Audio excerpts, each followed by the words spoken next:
ইসরায়েলের জ্বালানি নিরাপত্তার মূল স্তম্ভ হাইফায় একের পর এক রকেট হামলা।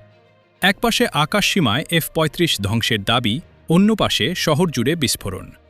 মধ্যপ্রাচ্যের সংঘাত কি তবে নিয়ন্ত্রণের বাইরে চলে যাচ্ছে? থাকছে বিস্তারিত।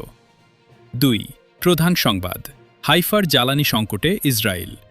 ইসরায়েলের উত্তরাঞ্চলীয় কৌশলগত শহর হাইফার একটি জ্বালানি কেন্দ্রে শক্তিশালী রকেট হামলা চালানো হয়েছে। উল্লেখ্য, হাইফা কেবল একটি শহর নয়, এটি দেশটির অর্থনীতির ফুসফুস। ইসরায়েলের মোট জ্বালানি শোধনের প্রায় ৭০% এখানে সম্পন্ন হয়।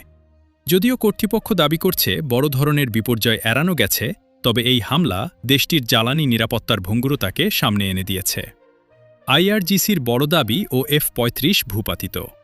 ইরানের বিপ্লবী গার্ড বাহিনী IRGC দাবি করেছে তারা ইসরায়েলের প্রাণকেন্দ্র তেল আবিব এবং লোহিত সাগরের বন্দরনগরী ইলাতে নিখুঁত হামলা চালিয়েছে।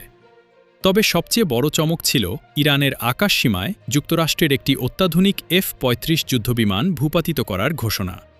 যদিও মার্কিন কর্তৃপক্ষ এখন পর্যন্ত বিষয়টি নিয়ে নীরবতা পালন করছে। চতুর্মুখী আক্রমণ।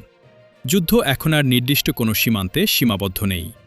গত ২৪ ঘণ্টায় লেবানন থেকে হিজবুল্লার যোদ্ধারা ইসরায়েলের উত্তরাঞ্চলীয় বসতি ও সামরিক অবস্থানগুলোতে রকেট বৃষ্টি চালিয়েছে।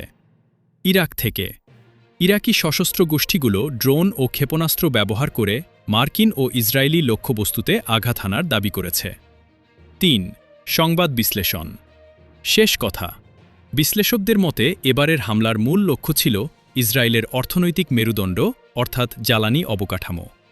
একের পর এক ড্রোন আর রকেট হামলা প্রমাণ করছে যে আকাশ প্রতিরক্ষা ব্যবস্থা আয়রন ডোম থাকা সত্ত্বেও বড় শহরগুলো এখন আর নিরাপদ নয়।